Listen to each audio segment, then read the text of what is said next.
एक समय की बात है, अमरपुर नामक नगर में एक धनवान व्यवसायी रहता था।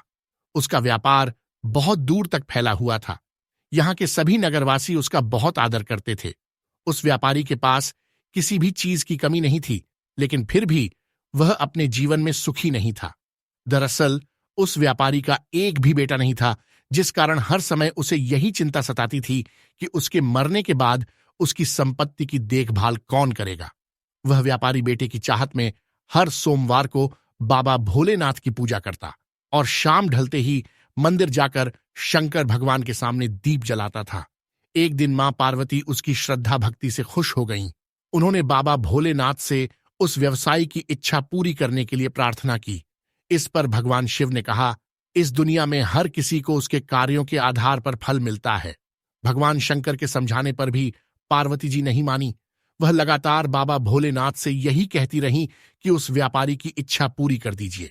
अंत में शिवजी ने मां पार्वती के अनुरोध पर उस व्यापारी को बेटे का वरदान दे दिया।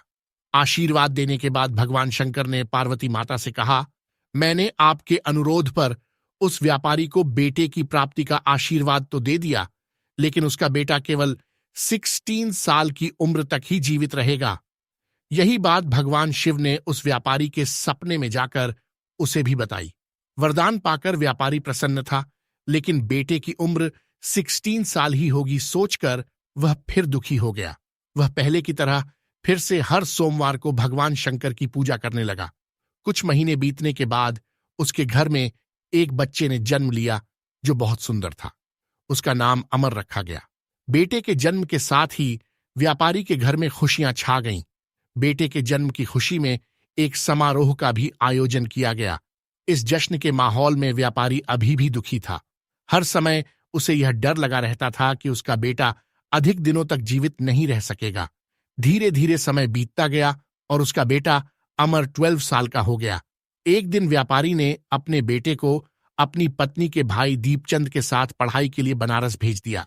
वाराणसी जाते समय रास्ते में जहां भी अमर और दीपचंद आराम करने के लिए रुकते, वहां वो यज्ञ और ब्राह्मणों के लिए भोजन की व्यवस्था करते जाते थे। कुछ दूर जाने के बाद अमर और दीपचंद एक नगरी पहुंचे। यहां नगर के महाराज की बेटी चंद्रिका की शादी थी, जिसके लिए पूरे नगर को दुल्हन की तरह सजाया गया था। ठीक उसी समय बारात भी आ गई। इस समय लड़के का पिता परेशान था, क्योंकि उसके बेटे की एक आंख खराब थी। उन्हें डर था कि अगर लड़की वालों को यह बात पता चल गई तो वह शादी तोड़ देंगे। तभी उसकी नजर अमर और दीपचंद पर पड़ी। लड़के के पिता के मन में तुरंत ये ख्याल आया कि क्यों न अमर को ही दूल्हा बनाकर शादी के मंडप में बैठा दिया जाए। एक बार जब उसका विवाह राजकुमारी से हो जाएगा तो फिर उसके बाद उसे कुछ पैसे देकर वहां से विदा कर देंगे।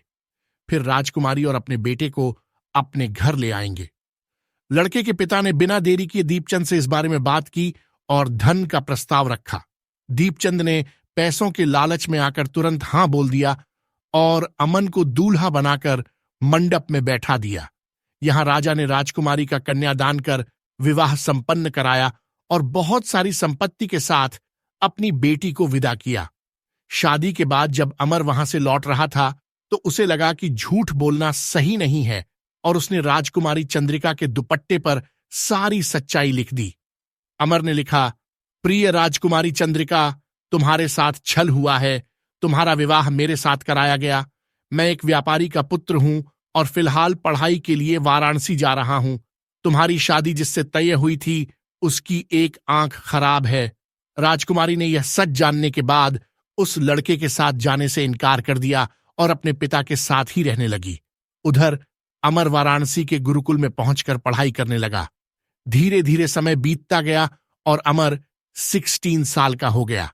इस दौरान उसने एक महायज्ञ का आयोजन किया। यज्ञ समाप्त होने के बाद अमर ने सभी ब्राह्मणों को खाना खिलाया और उन्हें कपड़े दिए। सारे काम खत्म करने के बाद अमर रात में अपने कमरे में सोने चला गया।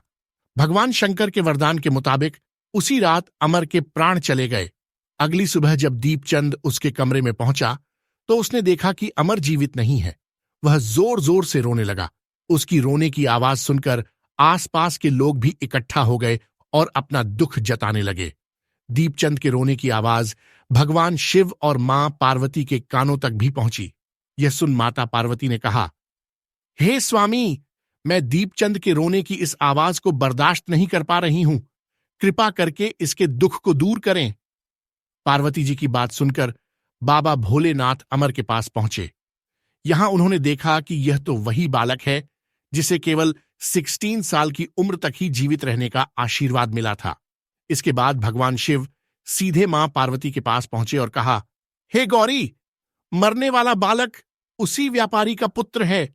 इसने अपनी उम्र पूरी कर ली है। यह सुन माता पार्वती ने भगवान शिव से एक बार फिर से आग्रह किया। उन्होंने कहा, स्वामी, आप कृपा करके इस बालक को दोबारा जीवित कर दें। इसे मृत देख इसके माता पिता भी अपने प्राण त्याग देंगे। माता पार्वती ने बाबा भोलेनाथ को याद दिलाया कि अमर के पिता उनके सबसे बड़े भक्त हैं।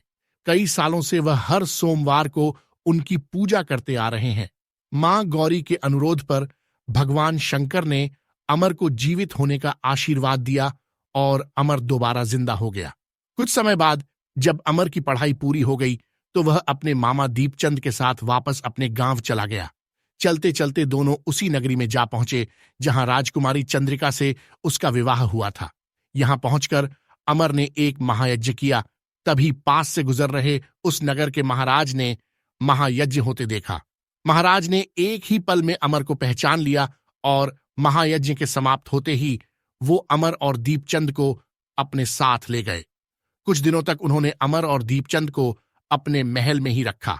उसके बाद महाराज ने संपत्ति और कपड़े देकर राजकुमारी को अमर के साथ भेज दिया। महाराज ने रास्ते में उनकी रक्षा के लिए कुछ सैनिक भी भेज दिए। दीपचंद भी महल से अपने नगर पहुंचा और दूत के हाथों अमर के आने की सूचना व्यापारी तक पहुंचाई। व्यापारी को जैसे ही पता चला कि उसका बेटा 16 साल की उम्र के बाद भी जीवित है तो वह बहुत खुश हुआ। दरअसल व्यापारी और उसकी पत्नी दोनों ने खुद को एक कमरे में बंद कर लिया था। वह बिना कुछ खाए पिए अपने बेटे का इंतजार कर रहे थे। दोनों ने यह प्रण लिया था कि अगर उन्हें अपने बेटे की मौत की खबर मिली तो वह भी अपनी जान दे देंगे। दूत की बात सुनकर व्यापारी और उसकी पत्नी नगर के अन्य लोगों के साथ अपने बेटे के स्वागत के लिए नगर के गेट के पास पहुंचे। यहां उसे पता चला कि उसके बेटे की शादी एक राजकुमारी से हुई है। वह दोनों साथ में आए हैं तो उनकी खुशी दोगुनी हो गई। बेटे और अपनी बहू का स्वागत उसने काफी धूमधाम से किया। उसी रात एक बार फिर से बाबा भोलेनाथ व्यापारी के सपने में आए और कहा, मैं तुम्हारी भक्ति से खुश हूं। हर सोमवार को तुम मेरी पूजा करते हो, इसीलिए मैंने तुम्हारे बेटे को लंबी उम्र का वरदान दिया है। भगवान शिव की यह बातें सुनने के बाद व्यापारी बहुत खुश हुआ। बेटा का जीवन वापस मिलने के बाद भी व्यापारी हर सोमवार को भगवान शिव की आराधना करता रहा। इससे शिव पार्वती दोनों की ही कृपा व्यापारी के घर में बनी रही। कहानी से सीख, अगर सच्चे मन से किसी चीज को पाने की चाह हो तो वह जरूर मिलती है। बस उसके लिए निरंतर प्रयास करते रहना चाहिए।